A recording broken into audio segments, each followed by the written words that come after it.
Forever. Dog.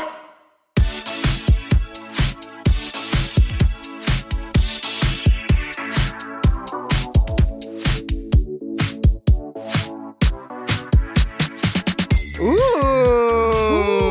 we're so in sync. That was a good one. So in sync over here. Ooh, welcome to our party. Oh, Suelle, we're so in sync. I'm interfacing with New York at 5. Welcome back to General Apparel West. To another steaming, piping. We're the bowels of the fashion industry. We're the bowels of the podcasting industry. But we are and from the bowels comes something steaming. Sometimes piping. Scalding. Serving. Hot. Galas. This is our weekly chat show where we talk about events in our lives. Issues in politics, and take a deep dive into the DMs. Now, let's get into some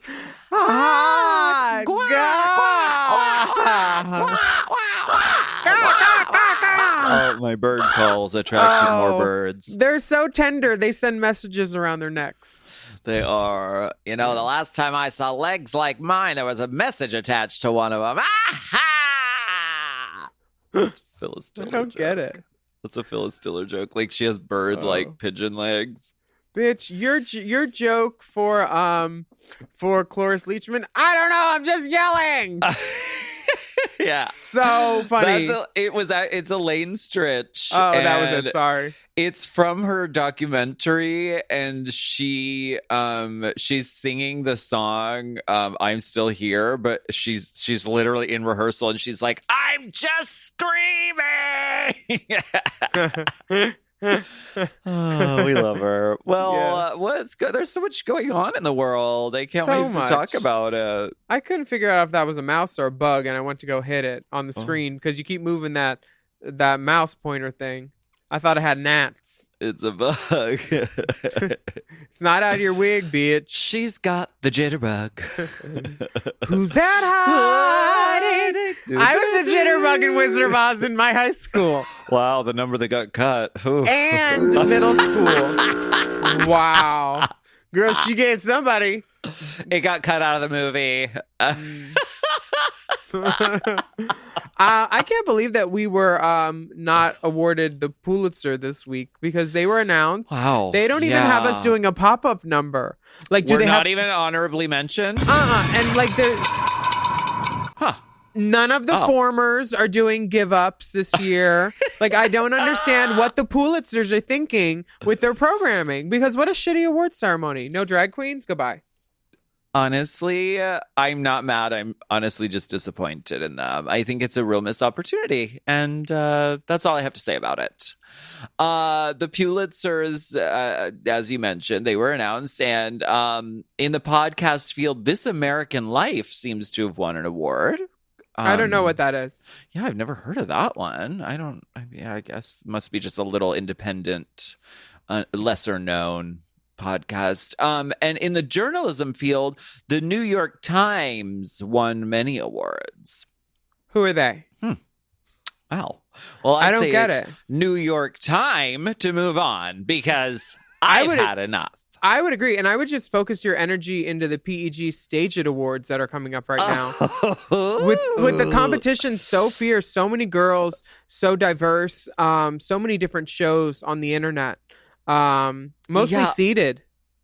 Literally hundreds of queens were on the Digital Drag Fest.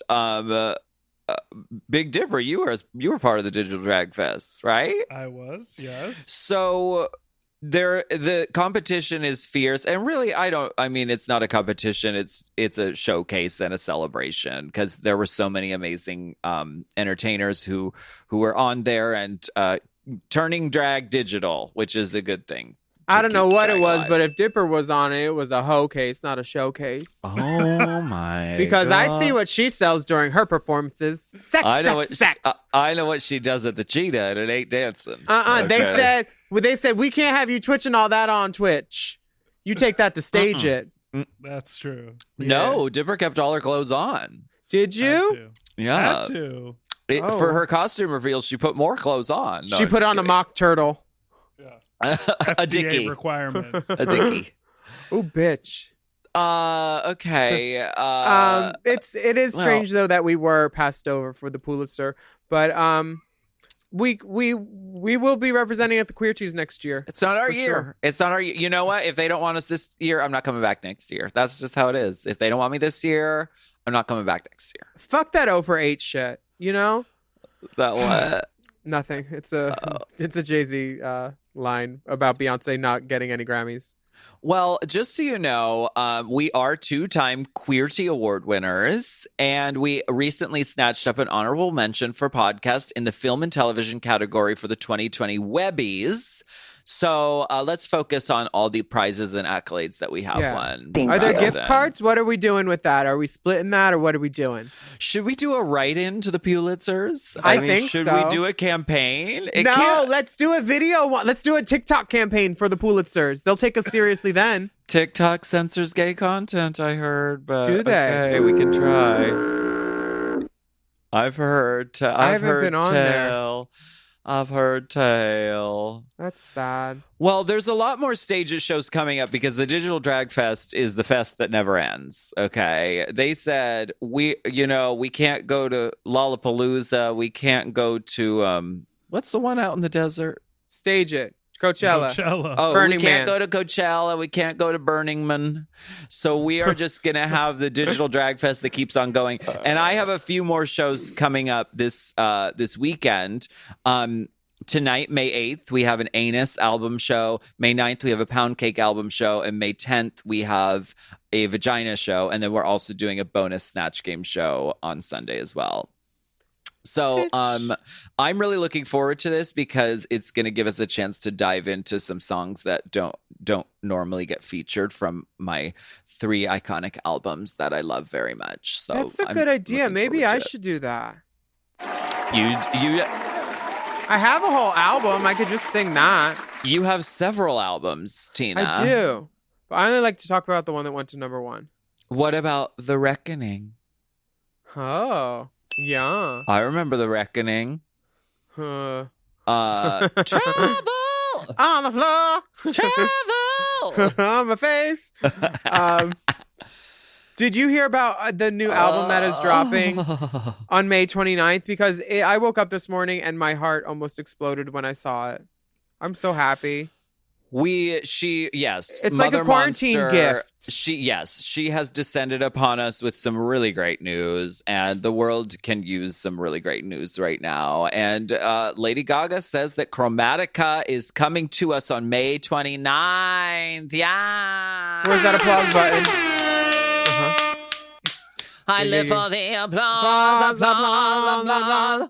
I live for the applause. So exciting. I mean, girl, consider it downloaded, consider it streamed, consider it played on repeat until I know every single word. I bought the album off the website, and because I bought some stickers, and there was an album download too. So you get stickers and the album for like $15. I was like, I am in. I love stickers. Oh my god! Did you get the thong? I did, and I did get the tie-dye shirt though, and then there's a thong. Yeah. Oh fuck. Okay, I gotta go on this website. It's probably all gone. The monsters are ravenous creatures by nature. Oh, I have a song for the Rainbow Spotlight. Okay. Oh, I'll tell you about it then, though. Okay, good. I'm glad you have one. Yeah, it's a good one. But wait, who's this watermelon girl? Did you watch Digital Drag Con? Oh wait, yeah, I did. I thought you watched it the whole damn thing. Yeah, I did watch it. It was disappointing.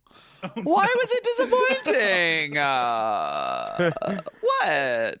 Oh, a variety of reasons. Would you care to explicate?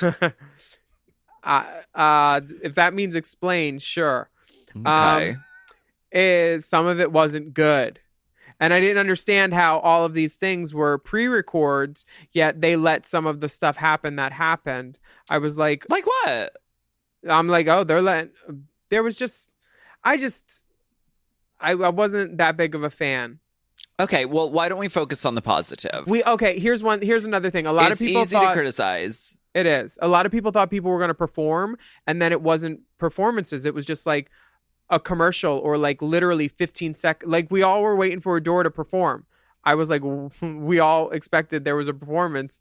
Because she was closing out the festival. Yeah. And then it just kept getting closer and closer to the end. And we were given like a 15-second video, it felt like, of her with a guitar just strumming like three sentences. It wasn't a performance. And we were all like, that was what you closed with, guys? Why didn't you close with something great like Read You Wrote You? Like, it was just the worst way to close. You guys were great. I really loved seeing a lot of my sister's performances, but like it did not need to be that long and that stretched out with these hosts talking and like giving. It felt like hostage interviews. It's like we did not need interviews about like just there was a lot that I did not agree with. It wasn't fun for me. Well, the drag queens were given from the email I received, we were given a 10-minute time limit, which is like reasonable because It's like, of course, you don't want people to go on and on at length. But then there were segments that went on and on at length. Yeah. So I was like, wait, how come the drag queens have a time limit?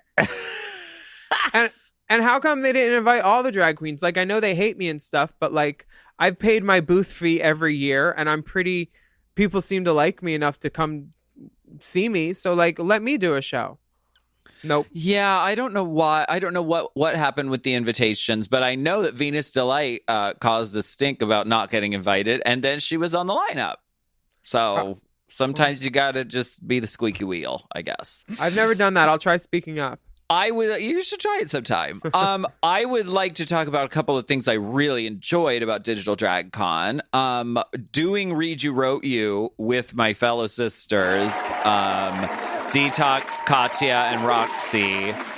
I just when they first sent the email, I was like, oh God, I don't know if I can. I don't know. And then I was like, we have to do this. So I texted the girls. They were all into it immediately. Detox had just had a fucking face thing done. Transplant? She had just had a face a needling or something. And we had to turn it around really fast, like in a day or two. And she was like, I just had this done. I really want to be a part of it, but I can't put makeup on my face because it'll fuck up the procedure I just had. So she was very crafty, and she put on an Animoji face, a few different Animoji faces with different full looks, and performed her part. And she made it happen. And I thought it was really fucking good. Dekel, our friend from Tel Aviv, he did the editing really fast, turned it around really fast, and it was really fierce and good. Yeah, it was. What else did I really like? Nicole Page Brooks. She was funny. She wins DragCon. Dude, wearing that dress with her picture on it. I ordered one. I loved it. I literally think. So did I, bitch. I would watch that prison, show honey? Or that channel of her and her sister just sort of just riffing and just being fucking correspondents. It was brilliant. She wins DragCon for me. She was the shining star. Yeah, she was super duper. Yeah. Watermelon Girl? Is that me?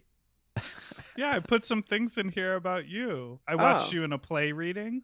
Yeah, I was in a play reading by Brian Wrights Plays, who's fine. And it's called 0 Feet Away. It was about like relationships and like apps and the gay world and stuff like that.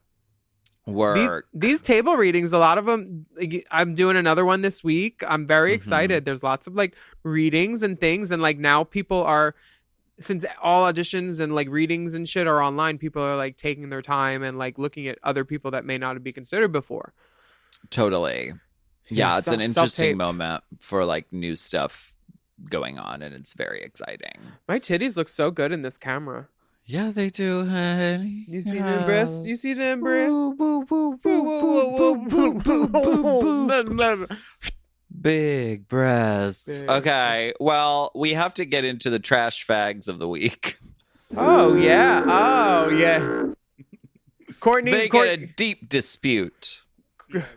you know something's bad when Courtney Act is texting it. I thought you should see this for hot goss.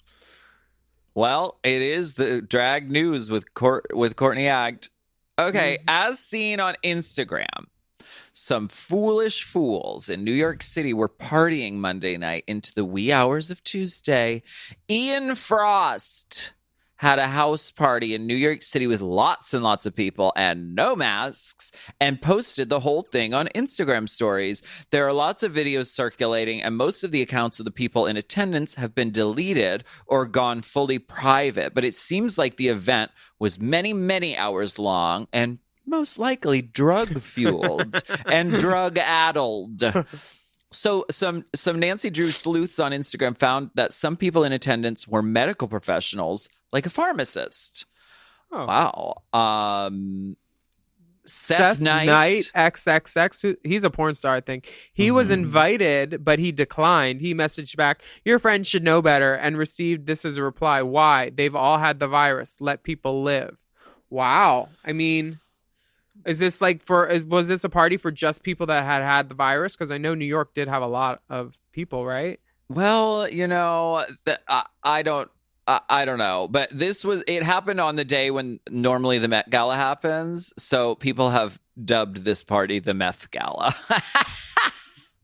Which, I mean, mostly G for that kind of music they were playing. It was all house, no words, didn't hear a lick of a Rihanna chorus. Oh, wow. But the DJ did make a statement on his IG page, DJ Alec Bryan. Good for her. What did she have to say? Oh, I didn't even look because I got all the statement I needed by that guy coughing in the video and then dancing and putting his hand back on another man's shirtless torso. Oh my Jesus Christ. It's like, guys, stay home or at least no phones, you idiots.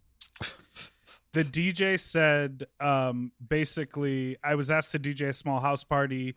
I've been taking all precautions to socially distance, wear a mask, and hand wash very seriously to stop the spread. As many of us are now unemployed, I had an opportunity to get some money to pay my bills. It's just so dumb. Wow. Like, I understand you're trying to work, but be like, yeah, I'll DJ it and Skype me in and I'll play the music from home. Y'all are fucking dummies. Why are you having a party? Wait, but even dumber is the guy Ian Frost that had the party recently did a DNA interview about isolating during shelter in place. So it's like 5 days before that interview was published. Here's how to isolate. Girl, well, the moral of the story is don't be like these kids. Don't be like these people. It's just, I know that it's hard. It's hard to be disciplined and to stay home and stay away from people. It's very hard. It's unnatural. But we're doing it. And it's not even immediately about your own personal experience. Like, yeah, maybe you're not going to die if you catch it. But the reason that this is all in place is because it affects people that maybe we're not seeing directly, like medical professionals and facilities that are being overrun and they don't have places to put the dead bodies and things like this. These are deep fucked up problems that we are all working together to help assuage the problem. And it's important to keep with it, even though it's hard. Assuaged, addled. You have all the A's, girl. Yeah, full-blown A's. Full-blown A's. So our rainbow spotlight of the week, I forget if we did one last week, but can I talk about my friends real quick? Yeah, spotlight. This Quarantine Queen album that Todrick put out has sickening tracks, 6 sickening tracks, full length, with a very special feature from Miss Rhea Latre. This was our spotlight last week. Oh, was it? I want to tell people about it again. It was so good. Listen to a different track today. So good. Okay, but Matthews is good too, I bet. Okay, well, we did talk about it. It bears repeating that the Todrick album is really great. Get into it. But this week we got a message about the Rainbow Spotlight from Matthew, who says there's an up and coming queer artist I know very personally. Ooh. Very is all caps. Wow. And on top of being a super talented hottie, he just came out with a summer bop about social distancing that meets the 3F criteria: fabulous, fire, and fagatrocious. He's a smaller queer artist, so I'm really hoping we can get him out by featuring him as the Rainbow Spotlight of the Week. His name is Woo Am I. That's Instagram, wu.am.I. And his song, I Love It When It Rains in LA, just came out last week. Work. And it's on Spotify, and the link is on our Race Chaser profile on Instagram. Check it out. Let's give it a listen as we go to break, and we'll be right back. I love it when it rains in LA. Getting dressed again to drive downtown. Last night I only slept 3 hours. I'm back on my bullshit again. Rather save money instead. So sick of playing pretend. When I'm running on 20%, too many social obligations. This city tests your patience. My friends wanna get wasted when I just wanna stay in. Every day I'm raging, self-medicating. I need a vacation. So I love it when it rains in LA. You crash at my place. Pull up, roll up, light up your place. Just stay forever, we got time to waste. When I'm under the weather, you're my summer day, yeah. Pull up, roll up, light up your place. Take off all your clothes and go on my face. Take control now and slow down the pace. When we always keep it this way. It's the perfect timing, heartbeat rising, legs dividing, and I can't get enough. If you want to know what's really worth your time when it comes to losing weight, skip the guesswork and get Weight Loss by Hims. Hims offers access to an affordable range of FDA-approved GLP-1 medications that now includes the Wegovy pill at its lowest price ever and the Wegovy pen, plus lifestyle tips to support you along the way. Wegovy at Hims helps you regulate your appetite and eat less. Plus, Wegovy is the first ever and only GLP-1 available in a pill for weight loss, so there's no needles involved for he who already had Hims. And with Hims, everything happens online. You'll connect with a licensed provider who will determine if treatment is right for you. If prescribed, your medication is delivered right to your door. No insurance necessary. And they offer access to 24/7 messaging with your care team and in-app lifestyle and nutrition support, like recipes, meal plans, fitness videos, sleep content, and more. You'll get a treatment plan personalized to you, and unlimited dosage changes as needed. Ready to reach your goals? Visit hims.com/drag to get a personalized, affordable plan that gets you. That's HIMS.com/drag. hims.com/drag. Weight Loss by Hims is not available in all 50 states. Wegovy is the registered trademark of Novo Nordisk AS. To get started and learn more, including important safety information, Wegovy clinical study information, and restrictions, visit hims.com. Chime is changing the way people bank. They offer the most rewarding, fee-free banking, and it's built just for you. I don't want to interrupt here, but I want to chime in. They're not like traditional old banks that charge you overdraft and monthly fees. Plus, they have thousands of fee-free ATMs. There's nothing more frustrating than added fees when you're just trying to access your own money. Exactly. So with Chime, you are not just switching banks, you are upgrading to America's #1 choice for banking with a Chime checking account. And how about some of these benefits? All benefits here, honey. Get 5% cash back on a Chime card in a category of your choice, like gas or groceries. And you get savings that grow faster with 3.75 APY. That's 9 times higher than the national average. And don't forget, they also have Spot Me, which lets you overdraft up to $200 fee-free. We all need to be proactive in our own finances and understand what our money's doing, and banking can be confusing. There's so many hidden fees and policies that are different at each bank, so you have to look out for you, and with Chime you could do that. Yes, God, and don't just settle. Find what works for you and get the perks and benefits that are beneficial to your life. Check out Chime. Honey, I did. I'm a Chime user. And Chime is not just smarter banking, it's the most rewarding way to bank. Join the millions who are already banking fee-free today. Head to chime.com/drag.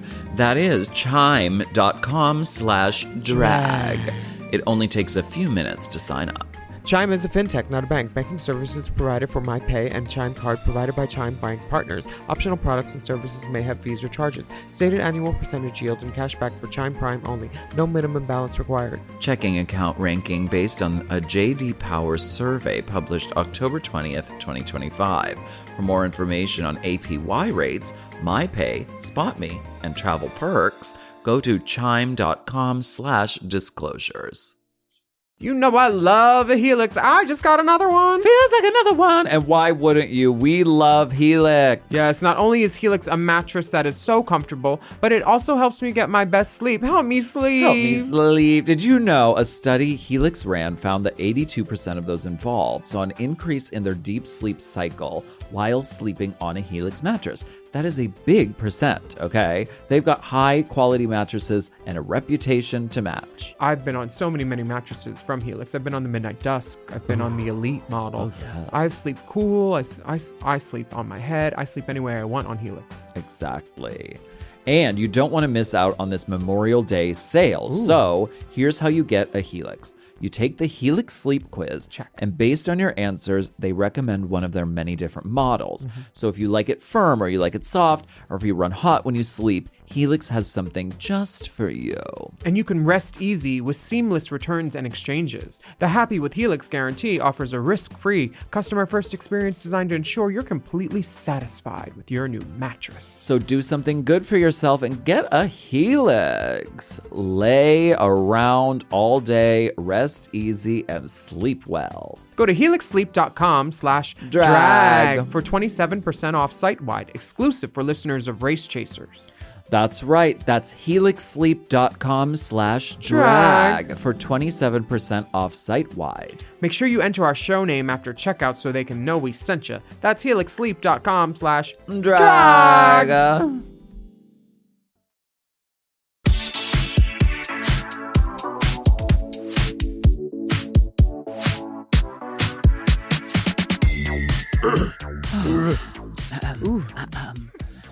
Election year, we gotta get.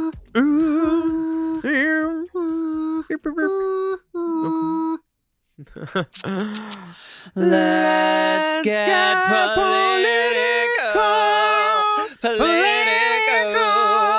I wanna get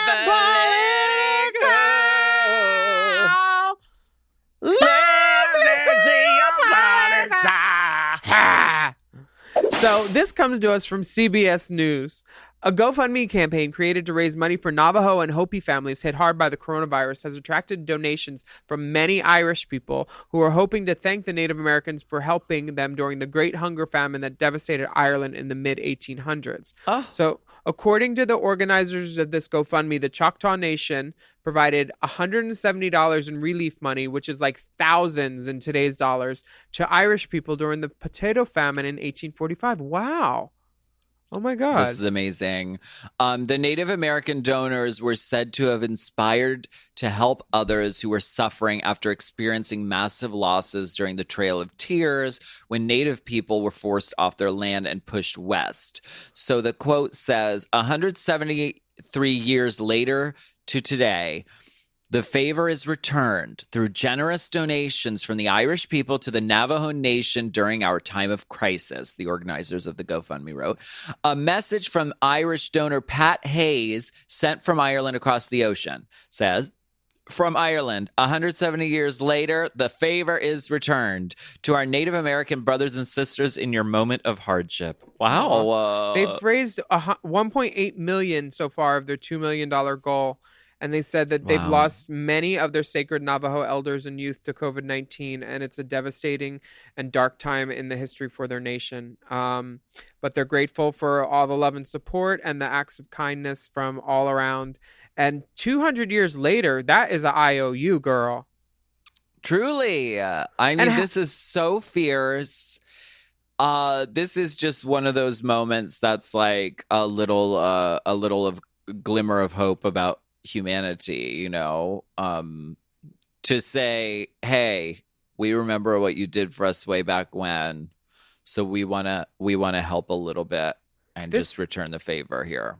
This might sound stupid, but like, how did the Navajo people even know there was a potato famine in 1840s before there were phones and stuff?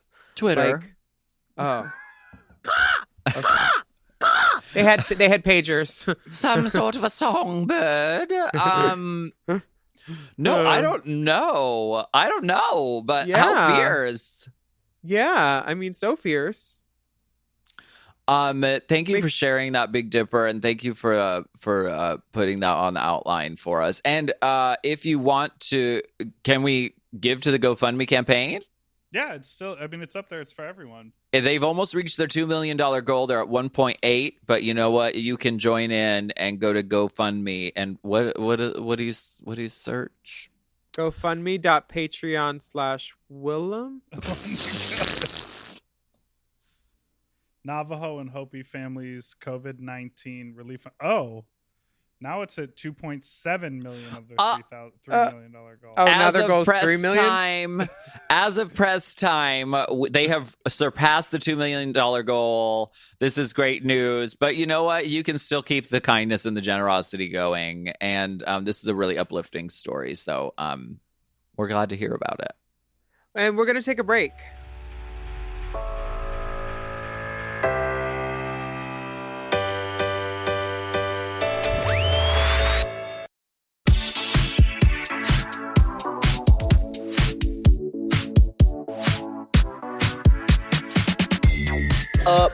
Do. It's dark. Oh my goodness. Oh, there's a salon in this cave. Gosh. Do How you have a warm. light? It's under because it is very dark in here. Turn it up right now. Turn up your headlamps and join us as we Light go this cave up, please. Spelunking into the deep inside dark, deep dark draverns of the Dreams. You can always email questions to us at racechaserpodcast@gmail.com if you want to join in the fun and be a part of the podcast. We love hearing from you. And we have a lot of great messages today. Do you want to read the first one, Tina? Yep, this is from Haley. Dear Willam in Alaska, I respect you two greatly, but need to counter your points made about Jeff Goldblum. Okay. I understand that it's good to ask questions, but no answer was given about why Jeff is wrong. It's extremely Western-centric perspective to say that Islam itself is anti-gay and anti-woman. So many religions lack intersectionality, especially Christianity. Drag Race had people on stage celebrating America who oppresses women and gays in its own right. But there's no comment made about that after Jeff spoke. Islam at its core is a religion of tolerance. People point to its lack of intersectionality as a way to get away with perpetrating Islamophobia, and that is a violent religion. And that it is a violent religion. White American feminists are inserting their bigoted views about hijabs, calling it a symbol of violence, but they are doing this because it's from a culture dramatically demonized by American politics. There is a great book from a Muslim woman, Leela Abu Ajoud, called Do Muslim Women Really Need Saving? Here's a great quote to counter white feminist women and Jeff. I argue that we need to develop, instead of a serious appreciation of differences amongst women in the world as products of different histories, expressions of different circumstances, and manifestations of differently structured desires. What I ask you two and the listeners is to analyze your own inherent bias against Islam, instead of demonizing the people of Islam who are suffering from a state-run imperialist violence targeted at minorities. Look at how your own country perpetrates those systems of violence in America. Thanks for hearing me out, Haley.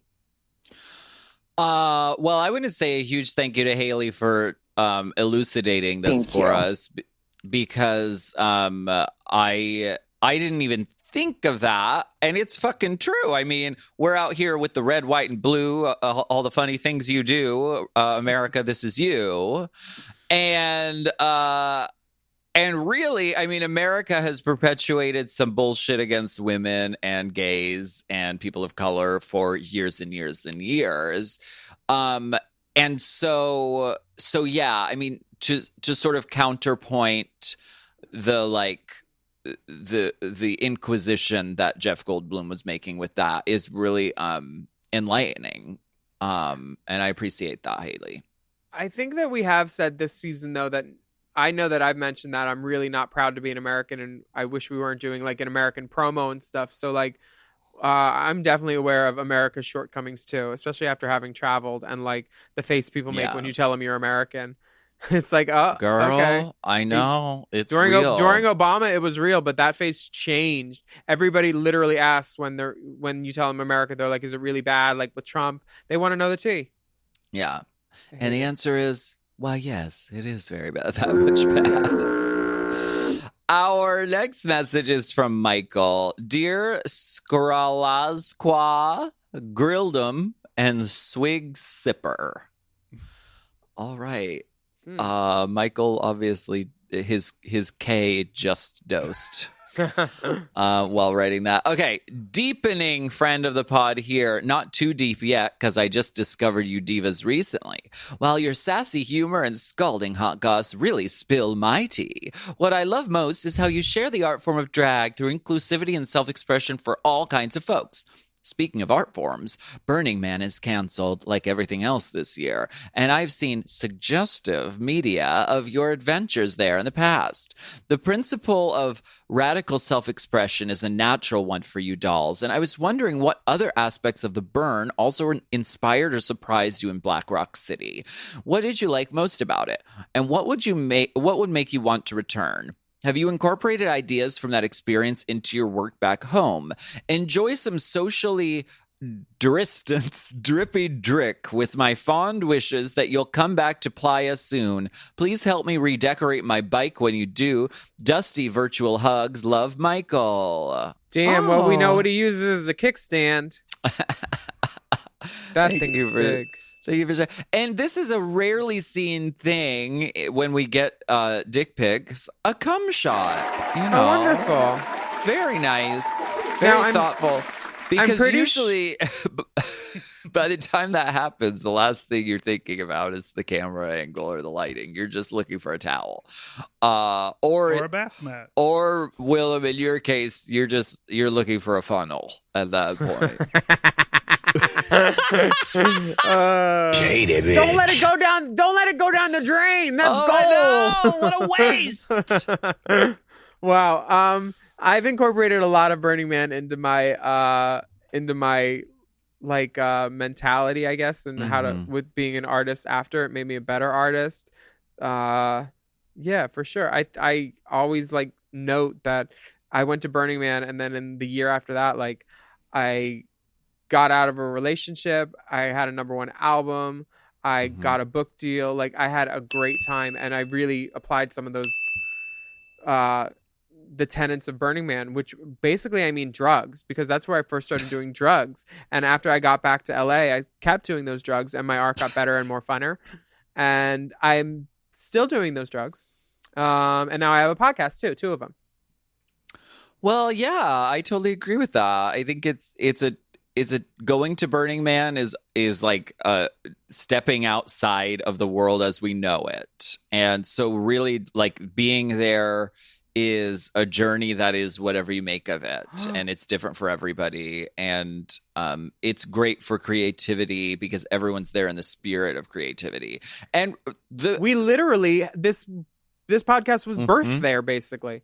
Yes, because of Burning Man. We were hanging out in our fucking glamorous trailer, and we were just like joking and laughing and like the Courtney-Ack Memorial Food Hut. Food Hut and Storm Shelter. We came up with a lot of really great ideas, a lot of which came to fruition, but this podcast was one of those ideas. So, we'll be back at it on the playa some other day. And we thank you for your message and for your drippy drick, Michael. Wave that dick around so we know it's you. Yeah. This comes from Stu. Dear Will I question, I'll ask her, and Big Quipper. Please help me get through quarantine with my ex. We split up in February after 4 years and started to separate our lives when the lockdown started. Wow. We now spend the majority of our time together, although we do have separate bedrooms. I'm trying to move on emotionally to a place where we could just be friends. However, he keeps acting like we're still together. He still comes in for hugs, tries to play fight, and runs his fingers through my hair. He regularly comes into my bedroom and gets into bed with me just to chat, but gets uncomfortable if I go into his room. He borrows my clothes, steals my lube, and has recently started to pull down my trousers, ask a prank whenever I'm carrying anything and can't defend myself. I told him this is a violation of my personal space, but he keeps doing it because he thinks it's funny. I God. sometimes find our living situation overwhelming as I still have romantic feelings towards him and struggle with moving on while being still stuck at home together. Neither of us are able to move out during the lockdown and have no way of knowing when it's likely to end. Do either of you have experience living with a troublesome ex? Do you have any advice on respecting boundaries in close quarters? We're both longtime friends of the pod, so your welcome advice will flow straight into his earbuds. Apologies for the lack of dick pic, as I'm not that kind of girl. But please send my attached leopard print outfit, which I plan to send for a lot. Blah blah blah. Stu from Scotland. Okay.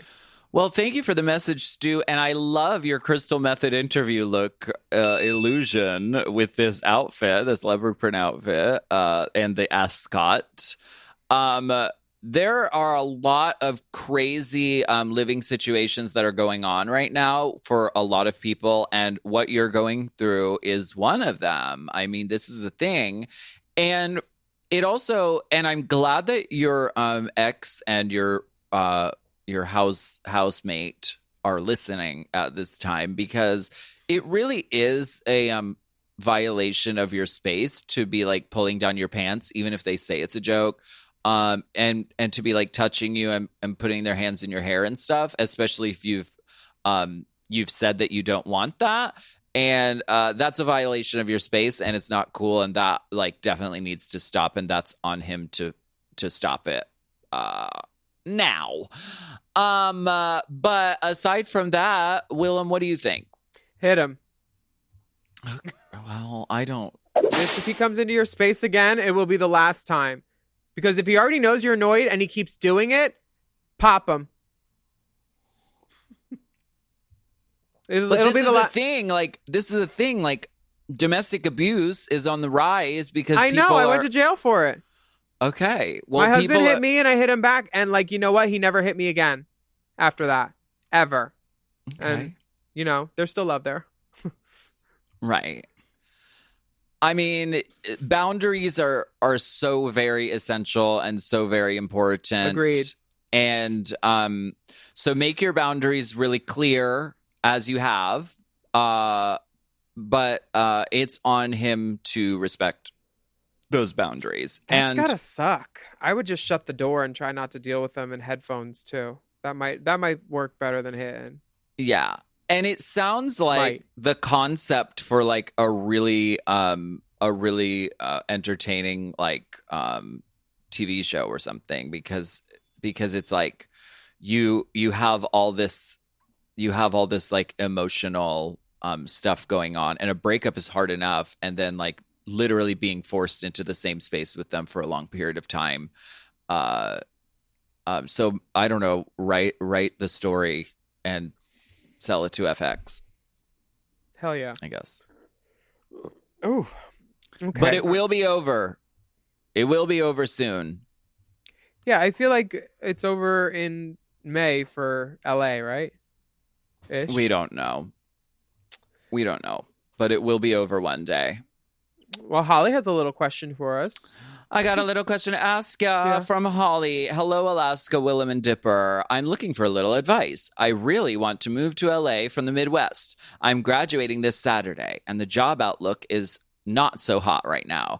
I'm hoping to work over the summer, so hopefully I can build my savings a little and make the move to LA in the fall if COVID will allow. Do you think it's possible to live in LA if I'm just working part-time jobs and don't have a full-time salary gig?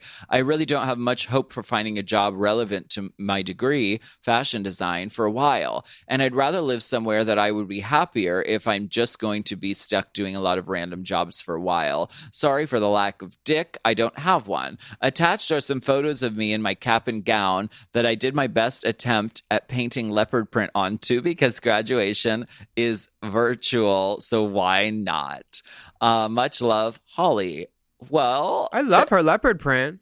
yeah, that's really sickening. I love that Pink look. tropical mango color. Yeah, that's very inventive and very creative. Okay, what she want? Hold on, let me scroll up. The question Oh. was, basically, can I move to LA? You've moved here twice, right? What was I keep on moving here. Well, the thing is, I don't think you should. If it's what you really want to do, and you want to move to LA, then like do it, and don't do it because two drag queens on a podcast gave you permission to do so. LA is a hard ass city to live in, and it's a hustle and it's a grind. But if it's what you want to do, then don't like not do it because it's going to be hard. Yeah, Just do it. Do it while you're young. Do it Yeah. while you're young. Don't wait.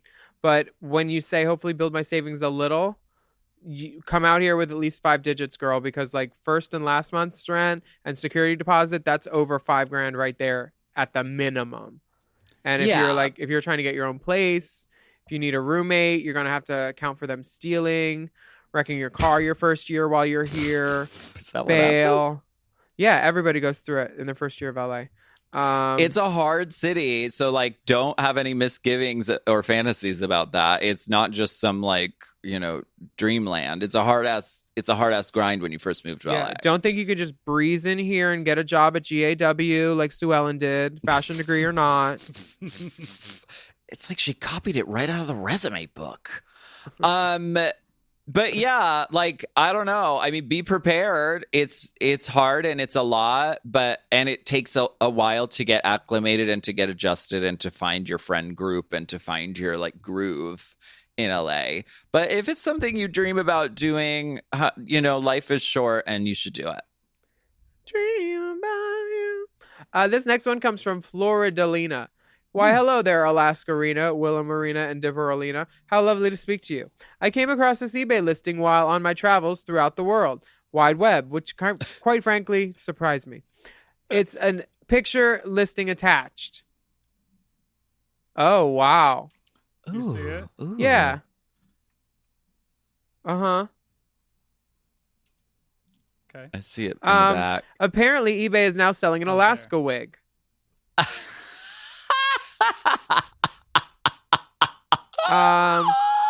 It also kind of looks like Bram Stoker's Dracula, kind of. How did you hijack my screen? Where is my outline? Where did it go? Oh, sorry. All I I see, didn't know. Does it make it full screen when It I see a folder that certainly says does. personal business, Dipper. Better not be none of my personal business in there. That's my personal business. Where the hell is my outline? All right, I'll stop the share. Apparently, eBay is now selling this style, and I don't know what they were aiming for, but it looks absolutely stunning, much like your hair right now. Would love to hear your thoughts and perhaps see you wearing it someday. Much love and best wishes. Stay safe, Floridalina. Wow, I love it. It's the title. I love the eBay titles of wigs because it's basically like a tag. Like it's every word you can. RuPaul's Drag Race, Alaska, Princess, Outer Space, Glamorous, Wig, Hair, Unit, Buns, Beehive, head. Blonde. I love it. I mean, I think it's fierce. White, Blonde, Wig, Cosplay, RuPaul's Drag Race, Alaska, Thunder, Princess, Hair. I love it. And it's $28, honey. I want to get it. I might buy it. Rich. But we have, this happens a lot out there, like being a Ru girl or being a drag queen who's in the public eye. People take our image and our name and they put it on stuff and they sell it. And for the most part, I say go for it. I got public thighs. Yes. They are in the public sector. Mm-hmm. So sometimes, people lawyer up and they shut down people who put their image on T-shirts on Etsy or whatever. But I mean, this I don't mind. I think it's an homage, and I say go for it. It's just my fault for having iconic hair. What can I say? Iconique. Dum, dum, dum, dum. Would you like to read? Or wait, From did I Spin? just read it? I don't Did know. I you can do just- this one. I Wait, don't no, remember. you just Spin. read it. I'll read it. Okay, doke. This is from Spin. Hi, Alaska 1000 times 5, William Spelling, and Big Dippin' Dots. I am a huge fan of the pod, and like every other person on Earth, I am losing my goddamn mind. I am a somewhat successful, extremely unknown musical theater performer. I grew up extremely poor and have been convincing the world that I am amongst the upper middle class for years. Hashtag goals. I've applied for New York unemployment because of COVID, but have been pending status for, well, forever. Getting a hold of the New York Department of Labor is like Shangela winning All-Stars. We all know it should happen, but we aren't really surprised when we get fucked over. Wow. I also am quarantining with an old friend who just finished a national tour, has savings from 2 years, and is getting back thousands from their tax return, and is getting $1,100 from unemployment weekly. He is constantly giving me advice on how to fix my life so I can be better like him. The point of this drawn-out soliloquy is that I am not only broke, draining my savings, laid off from COVID, but my attempt to build myself as a performer is shot to shit right now. I dream of the day I will be on Broadway / have more than $5,000 in my savings. Any advice on how to not completely lose my fucking mind in this end of days gig? Here's a pic of my peen for your perusal. It hasn't been used in months because he is also under quarantine. Thanks, Spin. Spin. Yeah. The dick is shorn with shears. Bigger than a joystick, smaller than a stalk of celery. There's a couple of different color blankets. Sage and moss are the colors. Of the blankets. That may also be a dark top. A dark top? A dark taupe. How you say it? Taupe or top? Taupe. Oh, taupe. Sorry. Tops. I know you love a dark top. Oh, bitch. Yes. What? So I would say that there's got to be one thing you can do for. Here's the thing. I feel for you, Spin, but my goal when I started like trying to be in whatever the hell this industry is or whatever kind of job I have was to do one thing for my career every day, no matter what, no matter how small. If it was mailing out a headshot from like reading backstage and writing down the mailing address because I couldn't afford backstage so I could bring it home. Doing that, sending out pictures, I would do one thing every day. And I still do that now, especially during quarantine. I started writing it down again so I'm more accountable for it. So I can look back and like say like, oh, this is how you achieved what you got. You wrote it down, you made a plan. So I just think that there's something you could do every day somehow.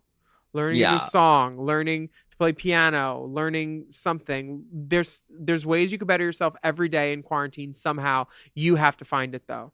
I don't know what to tell you. Honestly, specifically, but like there are ways for sure, and you should be doing them. You should be taking advantage of this time. Everybody should, I think, if you can, and being safe.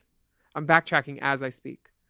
No, but I totally agree with you, and I think that's really good advice. And you know, I see that. I mean, you're saying that your attempt to build yourself as a performer is shot to shit right now, but it needn't be. I mean, the circumstances are different, but you look at drag queens. I mean, drag queens like Rhea Latre, her weekly show got canceled because bars got closed. But instead of saying like, "Oh, well, my career is over," she immediately picked it up and put it online.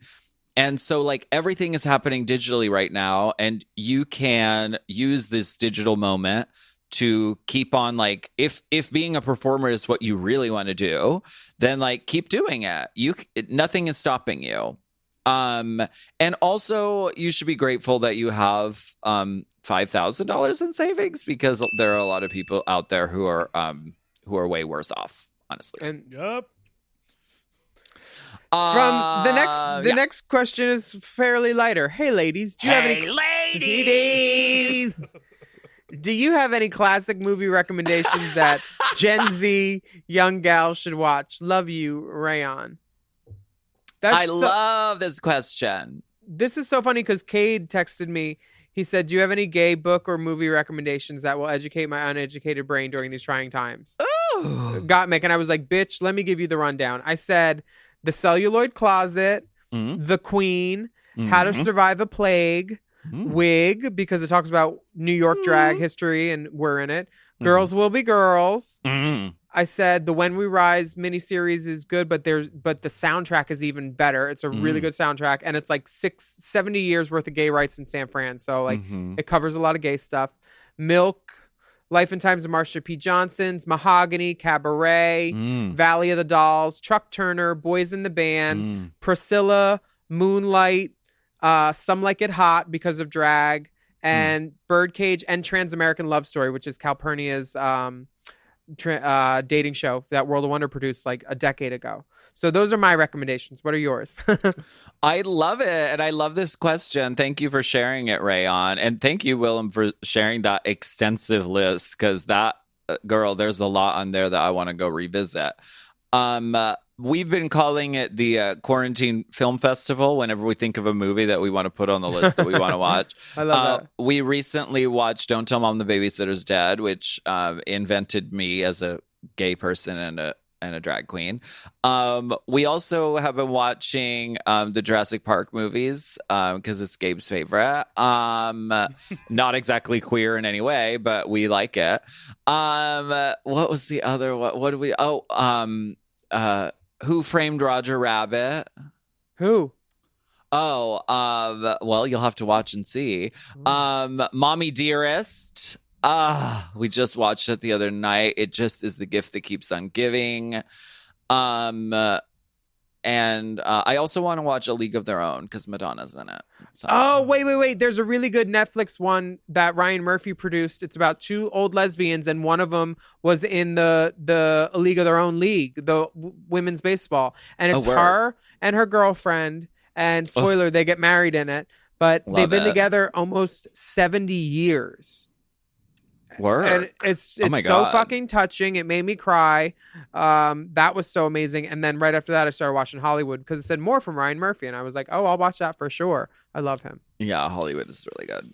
Yeah, we got a letter last week. I didn't include it because the website didn't work in the States, but for everyone in the UK, there is a documentary from the 60s about queens from the 60s called What's a Girl Like You, which is described as a scintillating look at the 1960s drag renaissance with a visit to London's Royal Vauxhall Tavern. Oh, Royal Vauxhall Tavern, yeah. Oh, Vauxhall, okay. Work. I didn't know if the X was silent. But yeah, so for those people who can watch that in the UK, you should watch that.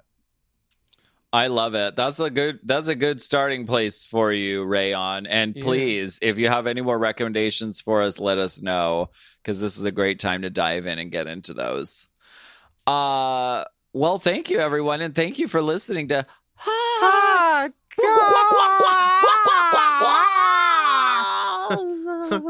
Send us your questions to racechaserpodcast@gmail.com, and good questions and nudity get priority boarding after mothers with children and babies and armies. Yeah, we also have bonus video content available. There's some really fun stuff going on, and you can go on patreon.com/Willam. And you can find those videos. You can sign up to be a patron. You can support the divas. And you can search using the hashtag RaceChaser, and you can watch the videos a la carte. And don't sleep on the dolls. We're on Instagram at Willam, at the Only Alaska 5000, and at RaceChaserPod. And we will be back next week with more piping, steaming, sparkling, boiling, hot